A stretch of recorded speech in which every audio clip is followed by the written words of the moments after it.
संसद में जोवा मांझी ने उठाया सरना धर्म कोड और झारखंड को विशेष राज्य का दर्जा देने की मांग की। राष्ट्रपति के अभिभाषण पर धन्यवाद प्रस्ताव के जवाब में सांसद ने कई विषयों को प्रमुखता से उठाया।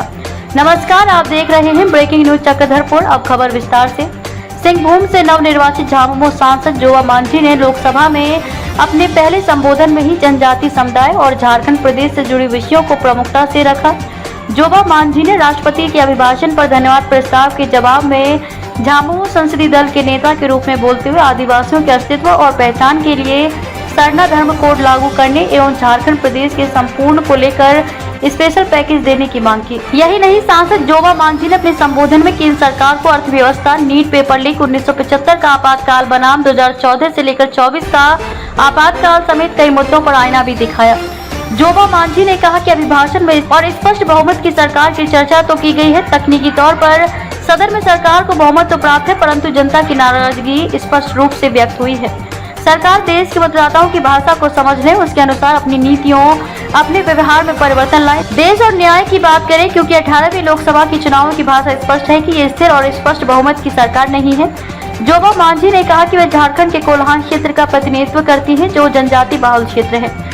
यहाँ के आय के साधन, गरीबी, बेरोजगारी, बीमारी, पलायन को देखकर यही लगता है कि अर्थव्यवस्था का समतामूलक और न्यायपूर्ण बंटवारे पर अभी हमें बहुत कुछ करने की आवश्यकता है।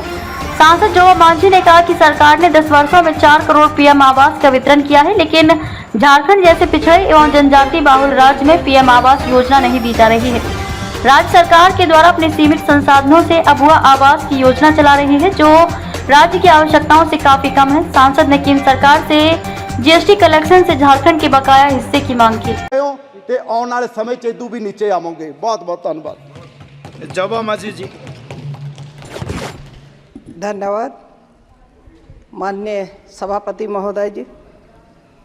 देश के सबसे बड़ी सभा में मेरा यह प्रथम निर्वाचन है। इस गौरव के लिए मैं देश की जनता को, अपनी संसदीय क्षेत्र के मतदाताओं के प्रति हृदय से आभार व्यक्त करती हूँ। मैं न्याय और विकास के लिए सदैव इनके साथ खड़ी रहूँगी। सभापति महोदय, सरकार के द्वारा माननीय राष्ट्रपति के अभिभाषण के माध्यम से अपनी प्रशंसा की है और भविष्य की योजनाओं के सपने दिखाए गए हैं। सभापति महोदय, अभिभाषण में स्थिर और स्पष्ट बहुमत की सरकार की वर्तमान सरकार की चर्चा की गई है। तकनीकी तौर पर सदन में सरकार को बहुमत तो प्राप्त है, परंतु जनता की नाराजगी स्पष्ट रूप से व्यक्त हुई है।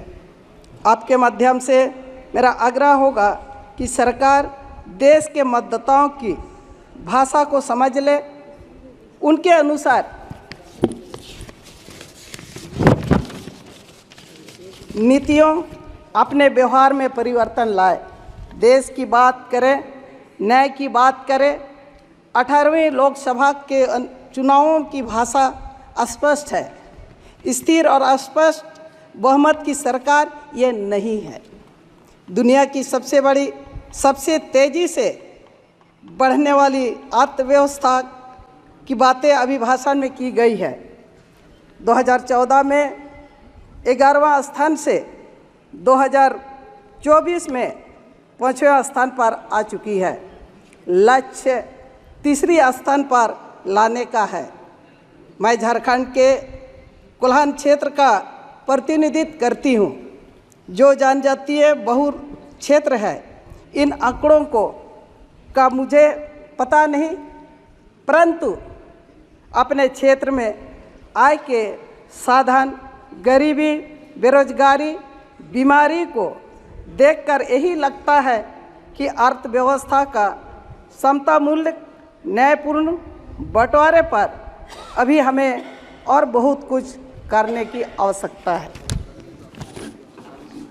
महोदय, सरकार ने बीते 10 वर्षों में 4 करोड़ पीएम आवास का वितरण किया है।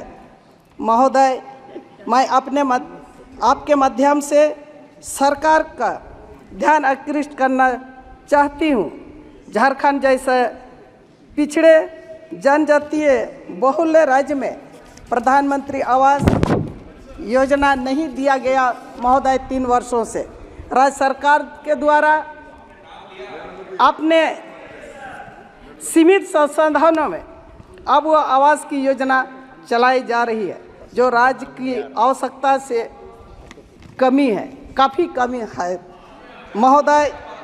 सरकार के द्वारा मुफ्त राशन गैस सिलेंडर योजना के दावा अभिभाषण में किए गए हैं। मैं पुनः आपके माध्यम से सरकार का ध्यान आकृष्ट करना चाहती हूँ कि देश के बहुत बड़े क्षेत्र में, सुदूर क्षेत्रों में, जनजातीय क्षेत्रों में इस योजना का लाभ बहनों को नहीं मिला है महोदय। इसके लिए सरकार को और प्रयास करने होंगे। अध्यक्ष महोदय, सभापति महोदय, सर्वशक्ति के नाम पर मेरे राज्य झारखंड के श्रमिकों का पलायन, शोषण अनवरत जारी है। गरीब अपने अधिकारियों से अभिज्ञ खान मजदूरों दूसरों प्रदेशों में जाकर काम करने वाले श्रमिकों को अनकरण, छटनी, बेरोजगारी, बीमारी से जब तक नहीं बचा पाएंगे, उनका सम्मान की बात करना बेमानी होगा महोदय। इसी तरह से युवाओं के लिए भविष्य के साथ सरकार की विसन्नता खतरे में है। नीट पेपर लीक की जांच जिस प्रकार से की जा रही है, युवा को भरोसा सरकार से लगातार उठता जा रहा है। आपके माध्यम से सरकार को आगाह करना चाहती हूँ कि युवा देश के भविष्य है और उनकी ऊर्जा का हमें सही इस्तेमाल करना होगा, तभी देश का विकास होगा। महोदय, मैं ज़्यादा ना कहते हुए कि झारखंड एक ऐसा प्रदेश है जहाँ पर खनिज संपदा 42% से ज़्यादा है महोदय, और उस राज्य से कई राज्यों को